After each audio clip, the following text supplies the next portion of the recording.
हम लोगों को हेल्थ चेकअप कराते रहना चाहिए। और उसके ऊपर जो पैसा लगता है, जैसे मैं मेरे पेरेंट्स को बोलती हूँ कि आप हेल्थ चेकअप कराइए, उनको इसके ऊपर पैसा देना वेस्ट लगता है। क्यों पैसे में बर्बाद करूं, ठीक दिख रहा हूं। तो मैं आपको एक चीज बताती हूं, जब तक आपके शरीर में अगर आपको किसी चीज का लक्षण दिखने लगता है, अगर आपका बॉडी सिम्टम्स या लक्षण दिखाना शुरू कर दे, इसका मतलब कि काफी हद तक बॉडी में डैमेज हो चुका है। तो 2 साड़ी कम खरीदिए, 1 गहना कम खरीदिए, लेकिन साल में हेल्थ चेकअप जरूर करवाइए। हम लोग वेस्टर्न कंट्रीज को देखकर बहुत सारी चीजें फॉलो करते हैं, उनके जैसा मॉडर्न बनने की कोशिश करते हैं। पहनावा, खान पान, ये सारे चीजों पे बहुत उनको हम फॉलो करते हैं। पर ये जो चीज है ये वेस्टर्न कंट्रीज में है, उनको हेल्थ चेकअप कराना है। वो वेट नहीं करते कि उन्हें कोई बीमारी होगी तब वो डॉक्टर के पास जाएंगे। तो सबसे पहले मैं आपको बताना चाहूंगी कि 2 तरह की बीमारियां होती हैं, अक्यूट और क्रोनिक। जो अक्यूट प्रॉब्लम है वो तुरंत बढ़ती है और थोड़े दिनों में खत्म हो जाती है। अब जैसे फ्लू है, सर्दी है, फीवर है, इस तरह की जो प्रॉब्लम्स है ये अक्यूट प्रॉब्लम्स है। और कुछ होती हैं क्रोनिक बीमारियां जो धीरे धीरे बॉडी में डेवलप हो रही होती है। अब जैसे बीपी का प्रॉब्लम है, शुगर है, हार्ट इश्यूज है, लंग्स लिवर के इश्यूज है। ये एक दिन में अचानक से वन फाइन डे उठकर आपका ऑर्गन नहीं खराब होता, ये सालों से जमा होते हुए खराब होता है।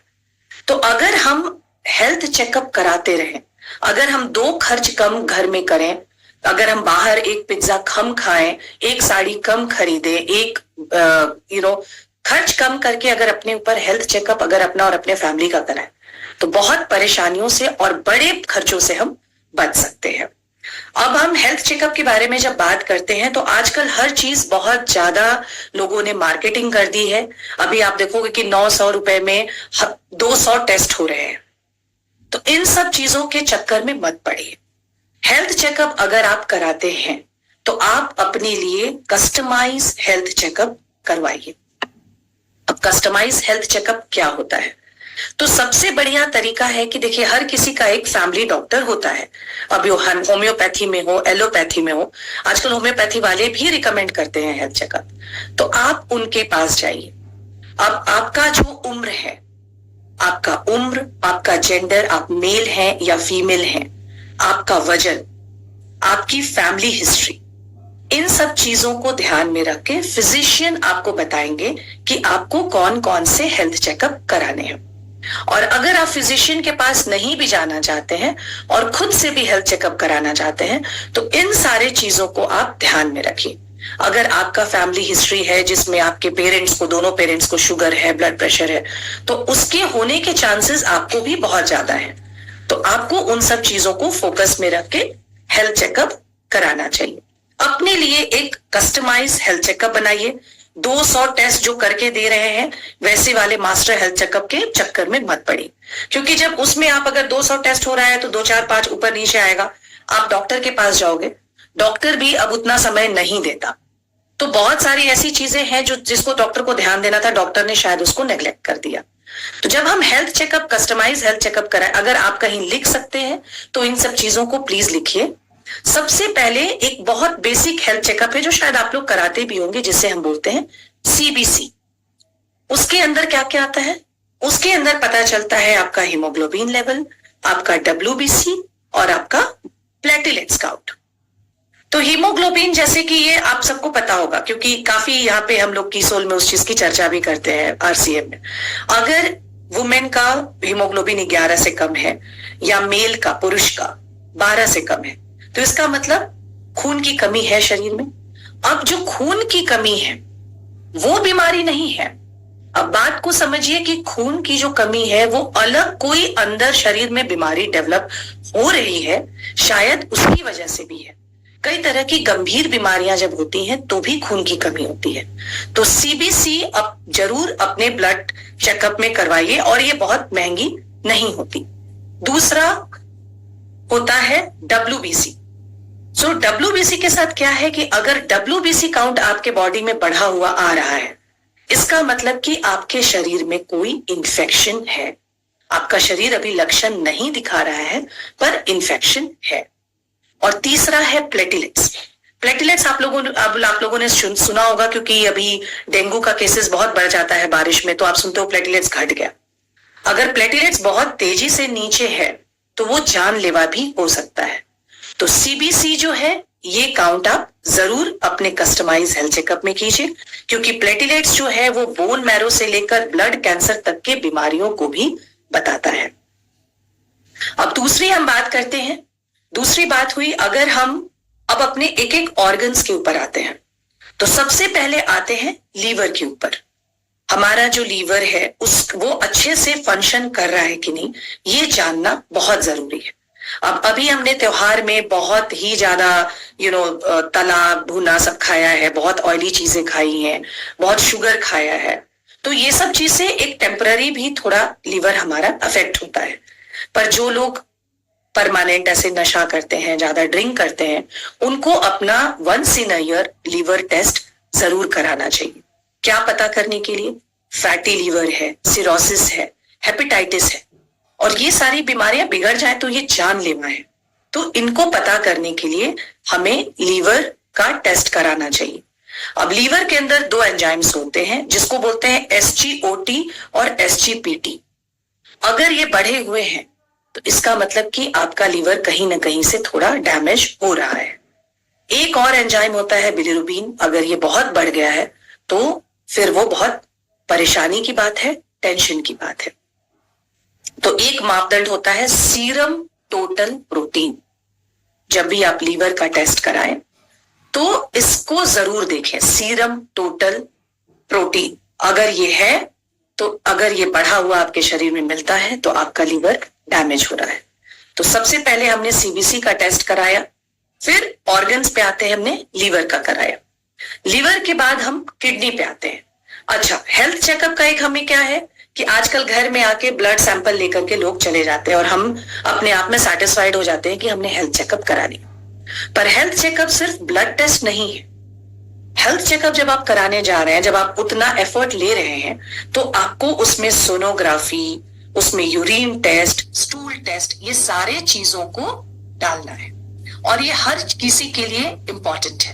अगर आप 30 के ऊपर हो तो आपको हेल्थ चेकअप कराना वंस इन अ ईयर बहुत जरूरी है, और ट्रस्ट मी वो पैसा बेकार नहीं है। अगर सारी चीजें अच्छी आती हैं, सारे आपके सिम्टम्स, सब सारे पैरामीटर्स नॉर्मल हैं, तो आप भगवान को शुक्रिया कीजिए। अगर नहीं है तो आप लग जाइए अपने आप को ठीक करने। तो किडनी का काम होता है हमारे शरीर से टॉक्सिन निकालना, हमारे ब्लड को साफ करना, और एक्सेस जो भी टॉक्सिन्स है उसको यूरिन के थ्रू किडनी बाहर निकाल देता है। दूसरा, हमारे बॉडी का इलेक्ट्रोलाइट बैलेंस भी किडनी करता है। छोटी छोटी चीजें हैं, सोडियम, पोटेशियम, कैल्शियम। अभी एक देखा गया कि कोविड के बाद से सोडियम लेवल लोगों के बॉडी में अचानक से कम होने लगा, जो हम बहुत सुनते हैं कि हार्ट प्रॉब्लम हो गया। एक हार्ट अटैक एक बड़ा टर्म हमने सुना हुआ है, बट ये छोटी छोटी चीजें भी शरीर में जब ऊपर नीचे होती हैं, उसकी वजह से भी शरीर बहुत बड़ा सिम्टम या लक्षण दिखा सकता है। तो हम लीवर का टेस्ट कराएंगे, उसके बाद हम किडनी का टेस्ट कराएंगे। किडनी का टेस्ट, ब्लड टेस्ट आइडियल नहीं होता है। किडनी के लिए अगर आप सोनोग्राफी कराते हैं तो वो बेस्ट है। सोनोग्राफी में अगर आपका किडनी खराब हो रहा है तो किडनी सिकुड़ना, छोटा होना शुरू हो जाता है, तो वो सोनोग्राफी में पता चलता है। उसके बाद एक यूरिन टेस्ट होता है किडनी के लिए, जिसको हम लोग यूरिन माइक्रो एल्यूमिनियम टेस्ट कहते हैं। तो वो अगर यूरिन टेस्ट से भी ये पता चलता है कि आपका किडनी कितना डैमेज हुआ है या ठीक है। तो जब भी हम किडनी का अगर जांच कराने जा रहे हैं तो ब्लड टेस्ट के साथ साथ सोनोग्राफी भी अपने जांच में हम इंक्लूड करेंगे, ताकि हमें किडनी का वास्तविक क्या अभी किडनी का सिचुएशन है उसके बारे में पता चले। अब हम बात करेंगे थायराइड की। थायराइड बहुत कॉमन हो गया, पहले थायराइड प्रॉब्लम नहीं था। अब थायराइड में क्या होता है कि थायराइड किसी को बढ़ गया तो भी इशू है, कम हो गया तो भी इसको इशू है। तो इसका पैरामीटर होता है सीरम टीएसएच लेवल। अगर थायराइड बढ़ा है तो आपका टीएसएच लेवल कम हो जाता है। अगर आपके शरीर में थायराइड कम हो गया तो टीएसएच लेवल बढ़ जाता है। तो एक बेसिक थायराइड टेस्ट आप करवाइए। एक TSH लेवल को जानिए, उसमें गड़बड़ होती है तो फिर free T4 and free T3 ये सब थोड़े से एडवांस टेस्ट है जो कि होते रहते हैं। और जिनको थायराइड है उनको तो शायद डॉक्टर रिकमेंड करता है या उनको हर 6 मंथ पे अपना थायराइड टेस्ट करके ही दवाई लेनी चाहिए। कभी कभी ऐसा होता है कि दवाई से आपका थायराइड काफी नॉर्मल हो गया है पर आप हाई डोजेज का दवाई ले रहे हैं तो वो भी आपके लिए नुकसानदायक है। तो जब भी आप अपना ब्लड टेस्ट कराने जाएं तो थायराइड को बिल्कुल भी मत भूलें। वो हर किसी को, वो पुरुष हो या महिला हो, उनको थायराइड का टेस्ट कराना चाहिए। एक आपने सुना होगा लिपिड प्रोफाइल, कोलेस्ट्रॉल वर्ड, ये तो डे टू डे बातचीत में भी हम कोलेस्ट्रॉल लेवल की बहुत बात करते हैं क्योंकि आजकल तला हुआ बहुत ज्यादा फैट वाला, बहुत ये सब बिस्किट्स भी अगर आप खा रहे हैं तो बहुत सारे ऐसे हैं जिसमें ब्रांड्स हैं जो बहुत ज्यादा यूज करते हैं इसको टेस्टी बनाने के लिए और ये वो, तो इसके लिए हमें लिपिड प्रोफाइल टेस्ट जरूर करनी चाहिए। अब लिपिड प्रोफाइल में हमें पता चलता है हमारा कोलेस्ट्रॉल लेवल और हमारा ट्रिग्लिसराइड। स्पेशली अगर कोई हार्ट पेशेंट है या किसी के यहाँ हिस्ट्री है कि भाई उसके पेरेंट्स या उसके ग्रैंड पेरेंट्स को हार्ट का इश्यूज था तो lipid profile test time to time आपको कराते रहना है। जिनका वजन भी ज्यादा है उन्हें भी लिपिड प्रोफाइल कराने की जरूरत है। अगर आपका कोलेस्ट्रॉल वैल्यू जो है वो 200 के नीचे है तो बहुत अच्छी बात है। कोलेस्ट्रॉल में भी गुड कोलेस्ट्रॉल है और बैड कोलेस्ट्रॉल है जिन्हें हम LDL बोलते हैं, तो उसका बैलेंस होना भी जरूरी है। अब ये जो डिटेल वाली चीजें हैं ये आपको डॉक्टर समझा सकता है, लेकिन जब भी आप अपना ब्लड टेस्ट कराने जाएं तो आप अपना लिपिड प्रोफाइल कराएं क्योंकि वहां से आपको अपने हार्ट का भी, अभी आपका हार्ट किस तरह से फंक्शन कर रहा है उसके ऊपर आपको बहुत अच्छे से उसके बारे में पता चल सकता है। अब हार्ट इश्यूज जो कि अचानक से हमारे कंट्री में बहुत ज्यादा बढ़ गया है और बहुत डर की बात है कि बहुत कम उम्र में, जैसे पहले 60s में हमने सुना था, 50s में सुना था, अब 40s में 30s में भी हार्ट अटैक्स होते हैं। तो हमेशा जैसे बोलते हैं ना, prevention is better than cure. हम पहले से ही प्रिवेंशन लें, हम पहले से ही जागरूक रहें, चीजों को जाने। डरने की जरूरत नहीं है, खुलकर जीवन जीना है पर हमेशा जागरूक होकर जीना है। तो हमें अपने हार्ट का चेकअप तो जैसे ही आपने 30 क्रॉस किया है आपको कराना शुरू करना चाहिए।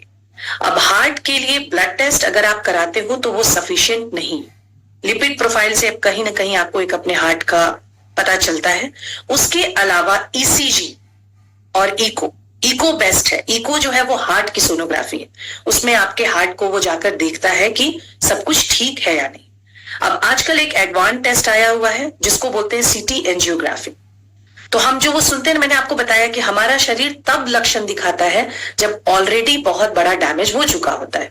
लोगों को हार्ट अटैक आया तो पता चला कि 90% ब्लॉकेज था, तो वो ब्लॉकेज उतने दिन तक आपका शरीर चला, आपको पता भी नहीं चला कि आपके अंदर ब्लॉकेज हो रहा था। तो अगर आप वंस इन अ ईयर इस तरह का टेस्ट कराते हैं, जैसे CT एंजियोग्राफी करा लेते हैं, तो कहीं भी कोई छोटा मोटा भी ब्लॉकेज है तो आपको पता चल गया, आपने कुछ दवाइयां ली, थोड़ा लाइफस्टाइल चेंज किया, you are back to normal. उसके बाद लिपिड प्रोफाइल तो है ही, फिर कुछ होता है एक हाई सेंसिटिविटी CRP है। अब अगर आपके यहाँ फैमिली हिस्ट्री है तो आप अपने फिजिशियन से मिलिए और बोलिए कि मुझे कंप्लीट हार्ट चेकअप कराना है, जिसमें वो ब्लड टेस्ट से लेकर ECG, इको, ये सारा, इनफैक्ट एक ट्रेडमिल टेस्ट भी होता है कि आप कितने आप अगर ट्रेडमिल पे चल रहे हो, आपको दौड़ा कर भी देखेंगे तो आपका हार्ट रेट कितना ऊपर गया और फिर वो किस तरह से नीचे आया। तो अगर फैमिली हिस्ट्री है हार्ट तो आप डिटेल में जाकर के हार्ट चेकअप 30s के बाद जरूर करवाइए। अब हम बात करते हैं लंग्स की। अब अभी मैं पुणे में हूं, यहाँ पे अगर हम एयर क्वालिटी इंडेक्स की बात करें AQI तो बहुत ही पुअर लेवल पे है। आज मैंने सुबह देखा तो 280 था। 100 इज गुड। अब 280 में मुझे खांसी थी, वो ठीक हुई और अभी भी वो है, वापस से आ गया, क्योंकि जो बाहर का फैक्टर है मैं उसके ऊपर हमारा कोई जोर नहीं चलता है। तो लंग्स टेस्ट भी अगर किसी को अस्थमा है या किसी के यहाँ फैमिली हिस्ट्री है तो उसको भी टाइम टू टाइम कराना चाहिए। उसके लिए एक आता है पल्मोनरी फंक्शन टेस्ट, जिसमें आपको एक पाइप में वो फूंकने के लिए बोलते हैं और उसके हिसाब से आपके लंग्स की कैपेसिटी देखी जाती है। तो आप लंग्स का भी चेकअप जरूर साल में एक बार कराइए अगर आपके यहाँ फैमिली हिस्ट्री है या अगर आप ऐसे सिटी में है। देखिए गांव में अभी भी हवा शुद्ध है, लेकिन शहर में रहने का ये एक खामियाजा तो आपको थोड़ा भुगतना पड़ेगा। स्पेशली अभी दिल्ली, गुड़गांव, इन सब जो एरियाज हैं, इनकी हालत बहुत ज्यादा खराब है। हमारे यहाँ 200 वैसी है, उधर उधर 450 500 पार जा रहा है। तो उसमें अपने लंग्स का ख्याल रखना बहुत जरूरी होता है। अब कुछ इन्फेक्शियस मार्कर होते हैं, कुछ ऐसे टेस्ट होते हैं जैसे HIV, hepatitis B, hepatitis C, CRP, ये सब भी जब हम अपना बेसिक एक बॉडी टेस्ट, ब्लड टेस्ट कराने जा रहे हैं, हेल्थ चेकअप कराने जा रहे हैं, तो इन सब टेस्ट को आप एक बार इंक्लूड कर लीजिए, ताकि अगर आपके बॉडी में कहीं भी इंफ्लामेशन है, सूजन है या किसी तरह का इन्फेक्शन है, तो इन सारे टेस्ट से आपको उसके बारे में आइडिया लग जाता है, पता चल जाता है, और आप उसके हिसाब से फिर वर्कआउट करते हो। उसके बाद बात करते हैं जैसे किसी को घुटने का प्रॉब्लम है या अर्थराइटिस है, उनके लिए भी एक टेस्ट है, एक दो टेस्ट है जिनको उनको अपने हेल्थ चेकअप में इंक्लूड करना चाहिए। एक है RA फैक्टर, एक है NT-CCP, उसके साथ है विटामिन D और कैल्शियम। हमारे देश में 90% पॉपुलेशन को विटामिन D और विटामिन B12 की डेफिशिएंसी है। अब बहुत सारे ऐसे रोग हैं, बीमारियां हैं या प्रॉब्लम है, अगर हम उनको ढंग से न्यूट्रिशन अपने बॉडी को दें और इन डेफिशिएंसी को कम करें तो उसको ठीक किया जा सकता है। मैं बता रही हूं, आप आज विटामिन D का जाकर चेकअप कराइए, आपको अपने बॉडी में उसका लेवल बहुत नीचे दिखेगा, क्योंकि हम अब धूप में नहीं जाते। हम जिस समय पहले हम बहुत धूप में रहते थे, पहले हमारे जो पहले के लोग थे खेत में काम करते थे, घूमते थे, जो भी धूप का टाइम है वो अब हम अंदर बिताते हैं, बच्चे स्कूल में बिताते हैं। तो विटामिन D और B12, विटामिन D को तो काफी शुगर से भी एसोसिएट किया जाता है। अगर विटामिन D का अगर आपके बॉडी में लेवल ठीक है तो आपका शुगर भी कंट्रोल में रहेगा। तो विटामिन D, विटामिन B12, इनका भी आप जांच कराइए। अगर कम है तो ये आराम से इंजेक्शन से या आपके जो RCM में भी हमारे हैं अलग अलग ऑप्शंस हैं, उन सबको आप वो टैबलेट्स लेकर के उसको ठीक कर सकते हैं। एक फाइनल हर जो वुमेन को और मेन को भी कराना चाहिए, जब मैंने कहा सोनोग्राफी, तो पूरे एब्डोमेन की, पूरे पेट की सोनोग्राफी साल में एक बार करा लीजिए। देखिए, ये जो पैसा है ये वेस्ट नहीं है। आप दूसरे जो भी अपने गहनों में और कपड़ों में जो पैसे को आप डाल रहे हैं या इस तरह का खाना खाने में डाल रहे हैं, उसको आप इसमें डालिए। ये बहुत इंपॉर्टेंट है।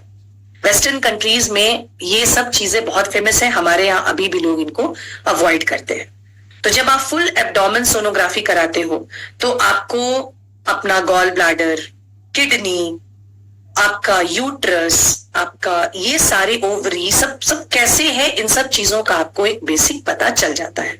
और स्पेशली अगर एक औरत अगर 35-40 के ऊपर है तो उनको साल में एक बार फुल एब्डोमेन टेस्ट तो करा लेना चाहिए, एक सोनोग्राफी उसकी होनी चाहिए।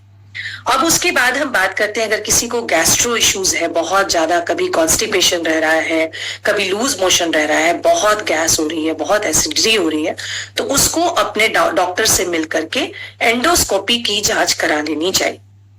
एंडोस्कोपी जो है वो थोड़ा सा अनकंफर्टेबल जांच है, बट वो आपको डॉक्टर बता सकता है, क्योंकि अभी जो है सिटिंग जॉब बहुत ज्यादा है, हम बैठे रहते हैं और हमें ये सारे इश्यूज बहुत ज्यादा आने लगते हैं।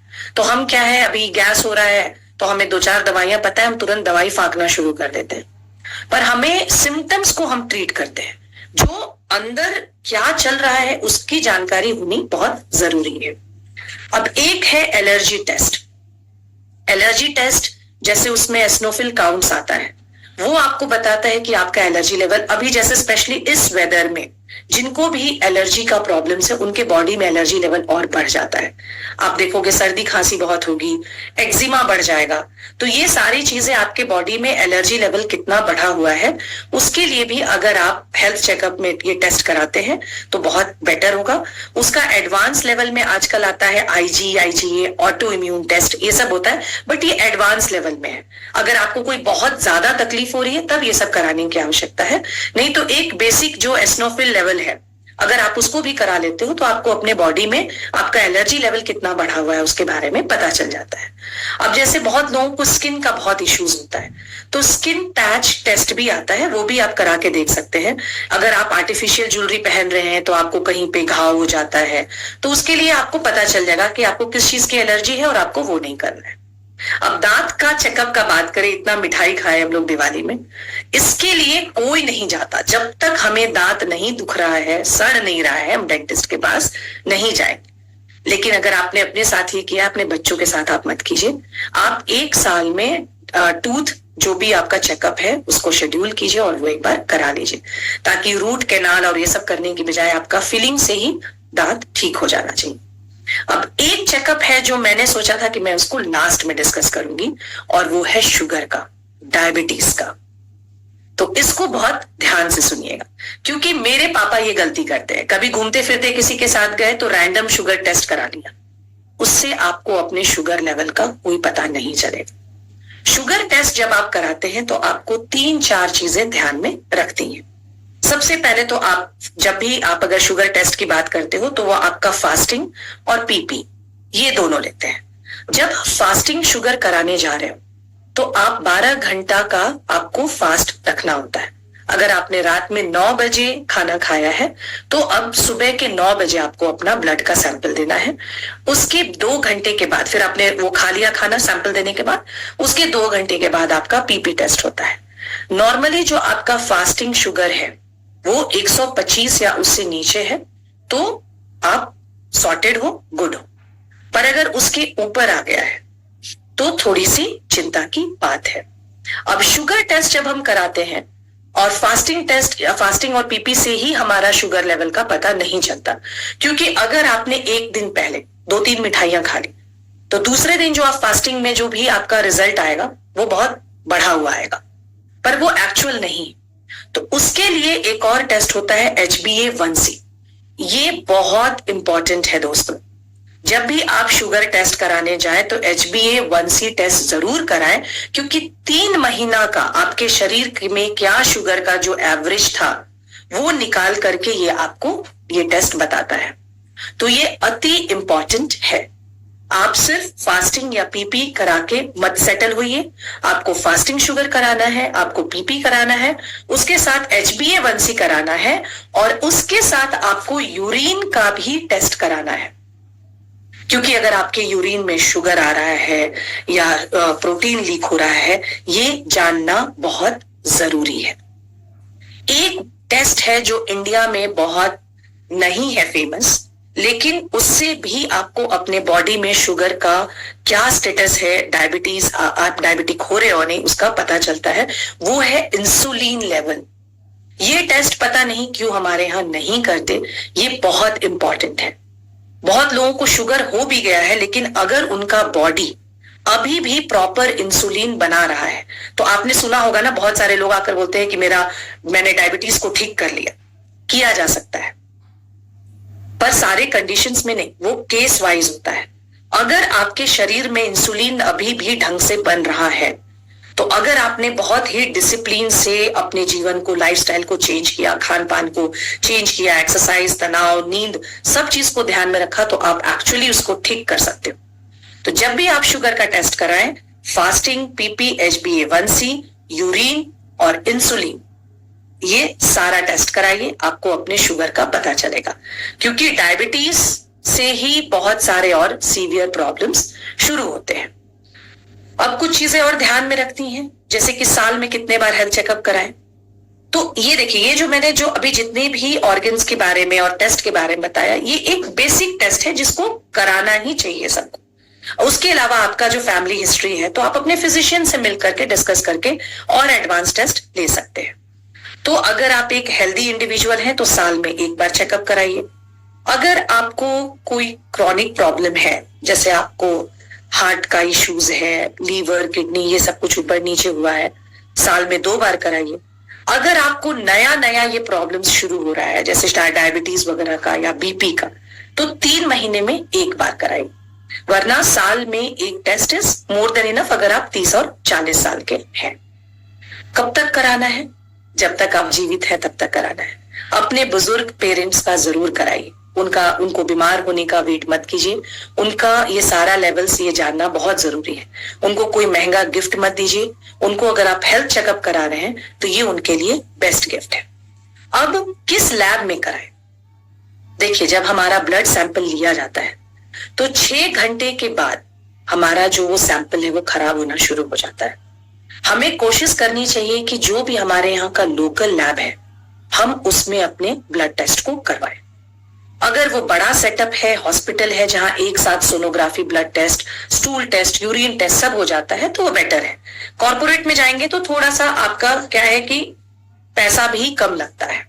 कुछ चीजों को ध्यान में देना है, जैसे अगर आपका जो भी पैरामीटर है नॉर्मल पैरामीटर है, उससे अगर आपका ऊपर या नीचे रिपोर्ट आता है तो वो उसमें आप अंडरलाइन देखोगे कि वो कर देते हैं या बोल्ड में कर देते हैं। देखिए सबका बॉडी अलग है और थोड़ा ऊपर नीचे सारा levels depending on the environment and सब कुछ आता है। उसके लिए बहुत ज्यादा घबराने की जरूरत नहीं है। अगर थोड़ी सी चीजें ऊपर या नीचे हैं पैरामीटर से तो आप अपने आप को, अपने लाइफस्टाइल को ठीक करके उस चीज को ठीक कर सकते हैं। उसके लिए बहुत परेशान होने की जरूरत नहीं है। एक और चीज, बहुत सारे लोगों को अपना ब्लड ग्रुप भी नहीं पता होता। आपको अपना ब्लड ग्रुप पता होना चाहिए। आपको आपके बच्चे का ब्लड ग्रुप पता होना चाहिए। ये आप जरूर पता करके रखिए। उसके बाद बहुत सारे लोग जो है वो काफी दवाइयों से या बहुत फूड से एलर्जिक होते हैं। जैसे मेरे अपने ही घर में एक केस हुआ था। मेरे एक नोन है जिनका ब्लड प्रेशर बढ़ रहा था और उनको हमने हॉस्पिटलाइज किया और वहां पर उनको जो इंजेक्शन दिया गया उससे अचानक से उनका हार्ट बीट बंद हो गया। तो बाद में हमें पता चला कि जो मेडिसिन उनको दिया गया था उस मेडिसिन से वो एलर्जिक थे और उनको उसके बारे में आइडिया भी नहीं था। जिसको एंटीजी मेडिसिन बोलते हैं, वो शायद उससे एलर्जिक थे। तो थोड़े जागरूक होकर के आपको इन सब चीजों के बारे में पता होना चाहिए। स्पेशली अगर आपको अब कोई क्रॉनिक प्रॉब्लम हो गया है, आपको हार्ट का, शुगर का, बीपी का, ये सब चीज का अगर इशू है तो किस मेडिसिन से आप एलर्जिक हो, क्योंकि दवाइयां जान बचा सकती हैं और जान ले भी सकती हैं। तो इसके लिए आपको वो जानना अति जरूरी है। जब भी हम ब्लड टेस्ट कराने जाएं तो उसके साथ हम यूरिन टेस्ट कराएंगे, हम अपना स्टूल टेस्ट कराएंगे और हम सोनोग्राफी भी कराएंगे। और हमारे ब्लड हमारे यूरिन में या हमारे स्टूल में कहीं पे कोई ब्लड तो नहीं है, कोई पस तो नहीं है, कोई प्रोटीन लीक तो नहीं हो रहा है। ये सब हमें जानने की बहुत जरूरत है। तो ये सारी चीजें थी जो मुझे डिस्कस करना था आज आप लोगों से। देखिए हमारे यहाँ साइंस बहुत एडवांस हो गया है और हम एक बहुत ही मॉडर्न वर्ल्ड में रहते हैं। तो हमें ये इस चीज का फायदा, अपने एडवांस होने वाले जो साइंस का, हमने बहुत नुकसान भी उसके एवज में सहा है, लेकिन ये फायदे भी। अभी जो हमारे जो पेरेंट्स हैं उनके अंदर ये मान्यता बनी हुई है कि डॉक्टर बेकार में टेस्ट लिख देता है, पैसे कमाने के लिए लिख देता है। हाँ ये भी होता है, पर मैं बता रही हूं कि वो जो पैसे हम डालते हैं वो व्यर्थ नहीं। हम दूसरे जगह से पैसे बचाएं, पर हम खुद पे इन्वेस्ट करें, हम अपने पेरेंट्स के ऊपर इन्वेस्ट करें। Health checkup once in a year हम जरूर कराएं, क्योंकि जब तक बॉडी लक्षण दिखाएगा तब तक वो ऑर्गन डैमेज हो चुका होगा जो शायद पहले कंट्रोल किया जा सकता था या जिसको ठीक किया जा सकता था। तो अपने लिए एक रूटीन बनाइए। दिवाली में अपने आप को इतनी सारी चीजें, धनतेरस में सोना खरीदा होगा, तो एक रूटीन बना करके साल में एक चेकअप जरूर कराइए और हेल्दी रहिए, हैप्पी रहिए, टेंशन फ्री रहिए। तो Priyanka ji, that's it from my side. हाँ, अब हम लोग बहुत ही बेहतरीन जानकारी थी कि जो आज हम सब मिस कर देते हैं उन चीजों को, जो छोटी छोटी चीजें हैं उनको हमें कैसे ध्यान में रखना है, कैसे अपने दिनचर्या में उतारना है, वो सभी हमने आज सीखा। अगर किसी को कोई क्वेश्चन है श्वेता मैम से तो आप हैंड रेज कर सकते हैं। यस, रानी ससमाल अनम्यूट कीजिए मैम। नमस्ते मैम। नमस्ते। आवाज आ रही है? जी जी। तो मैम मैं जानना चाहती हूँ ये यूरिन के टेस्ट के लिए जो प्रोटीन ज्यादा हो रहा है उसके लिए क्या मैम आपकी आवाज फिर से आप बोलिए। बोलिए कि यूरिन टेस्ट के लिए जो प्रोटीन ज्यादा हो रहा है, प्रोटीन हाई निकलते हैं, तो उसी के लिए क्या ट्रीटमेंट ले रहा है? तो आपने ये टेस्ट कराया है, आपको ऐसा दिख रहा है कि आपके यूरिन में प्रोटीन दिख रहा है? मैम आप तुरंत डॉक्टर के पास जाइए। सबसे पहले तो बहुत अच्छी बात है कि आप इतनी जागरूक है कि आपने ये टेस्ट कराया है, पर वो टेस्ट करा करके देखिए, ये जो प्लेटफॉर्म है, हम लोग यहाँ पे आपको एक बेसिक जानकारी देते हैं, पर मैं हर बार अपने ये सेशन में बोलती हूँ कि डॉक्टर्स इसके लिए बेस्ट है एडवाइस करने के लिए। हम लोग डॉक्टर्स नहीं है, हम एक जागरूक कराने के लिए आपके पास आए हैं। जो यूरिन में प्रोटीन लीक होता है उसके कई कारण हो सकते हैं, मतलब वो आपके किडनी से संबंधित हो सकता है, लीवर से संबंधित हो सकता है, वो आपको कोई ऑटो इम्यून भी प्रॉब्लम है। ऑटो इम्यून डिजीज आप जानते हैं, जिसमें हमारा शरीर हमारे ही किसी शरीर के पार्ट को ये समझने लगता है कि ये बाहर का हिस्सा है, तो इसको जल्दी से मार दो, हटा दो, तो ये भी उसका इंडिकेशन है। तो ये एक कोई छोटा भी प्रॉब्लम हो सकता है, कोई शायद थोड़ा बड़ा प्रॉब्लम भी हो सकता है। तो अगर आपको यूरिन लीक हो रहा है, अगर प्रोटीन लीक हो रहा है यूरिन में, तो आप बिना समय गवाए एक फिजिशियन से, सबसे पहले फिजिशियन से मिलिए, किसी भी एक्सपर्ट के पास मत जाइए। आजकल ये भी एक प्रॉब्लम है, हर ऑर्गन्स के अलग अलग एक्सपर्ट है। पहले फिजिशियन डिसाइड करेगा कि भाई ठीक है ये प्रॉब्लम है, अभी आपको ये पता चल गया है, अब इसके 2-3 और एडवांस टेस्ट भी हैं, वो आपको करा के एंड देन वो आपको बताएगा कि अब आपको किस एक्सपर्ट से मिलना है। तो बहुत अच्छी बात है कि आप इतनी जागरूक हैं, बट आप उस पर बैठिए मत रिपोर्ट लेकर के, आप जाइए और डॉक्टर से मिलिए। Thank you ma'am. Thank you. Yes Varsha ji, unmute कीजिए वर्षा जी। यासिन जय किशोर मैम, जय। धन्यवाद मुझे मौका दिया। मैम वैसे तो मुझे मेरे 2 दिन से ऐसे आधे हिस्से में थोड़ा सा पेन हो रहा है, अभी ये पता नहीं चला दांत में है, सिर में है, आंख में है, ये किसकी प्रॉब्लम से हो रहा हूँ मैं। देखिए मोस्टली तो इधर इस तरह से अगर पेन होता है ये तो दांत का ही इशू है, लेकिन आजकल एक और क्या होता है कि अगर आपको लेफ्ट साइड में कंटिन्यूअस झंझनाहट अगर लेफ्ट में है और पेन होता है, तो वो अगर बहुत बड़े अगर हम उसमें जाएं तो वो स्ट्रोक का भी एक सिम्टम होता है। लेकिन अगर आपको 2-3 दिन से हो रहा है और कहीं नहीं हो रहा है, सिर्फ इतने ही दूर में हो रहा है, तो आप एक बार डेंटिस्ट से मिलिए। नहीं मैम वो तो ये चीज तो मेरे अभी हुई है, पर सिर में दर्द पीछे था, यहाँ से पीछे था 2-3 दिन दांत जो होता है ना, जो अगर दांत में इशू आता है तो आपके कान से लेकर आपके पूरे सर को हिला सकता है। दांत का पेन से आपको आप फेंट तक हो सकते हो, क्योंकि ये सीधे यहाँ पे नर्व से कनेक्टेड होता है। तो आप एक बार, आपको खुद से फील नहीं हो रहा है कि दांत में कोई इशू है? ऐसा तो दांत में चीज भी नहीं हो रही और कुछ भी नहीं हो रहा, पर पता ही नहीं चल रहा आंख से, आपके आंखों में प्रॉब्लम है थोड़ी सी, पता नहीं आंखों की वजह से है या फिर सिर में खुद से ही दर्द हो रहा है। आप भी इसे डॉक्टर से ही मिलिए। ईएनटी वगैरह का तो मुझे नहीं लगता है कि अभी आपको जरूरत है, और अगर दांत का इशू नहीं है तो मोस्ट प्रोबेबली हो सकता है कि माइग्रेन का प्रॉब्लम हो रहा हो आपको, या कभी कभी गैस एसिडिटी भी बहुत बढ़ जाता है, जैसे अभी हमारी बहुत हमने बदपरहेजी की है, तो जो खाना पीना हमने खाया है उसकी वजह से गैस एसिडिटी की वजह से भी ये जो एरिया है वहां पे पेन होता है। तो अगर 2-4 दिन देखिए, खुद से घरेलू इलाज करने की कोशिश कीजिए, सिम्टम्स चले जाते हैं तो it's okay, else meet the doctor. Thank you ma'am, आपने हमें बहुत अच्छी जानकारी दी मैम, हर रोज सुख नफस देती हूँ। Thank you, thank you Varsha ji. Asmina ji unmute करिए। अस्मीना जी, आपने पहले हमको एक नंबर शेयर किया था, उस पर मैं thank you for watching my video. इसी तरह के अपडेट पाने के लिए मेरे यूट्यूब चैनल को सब्सक्राइब कर लीजिए।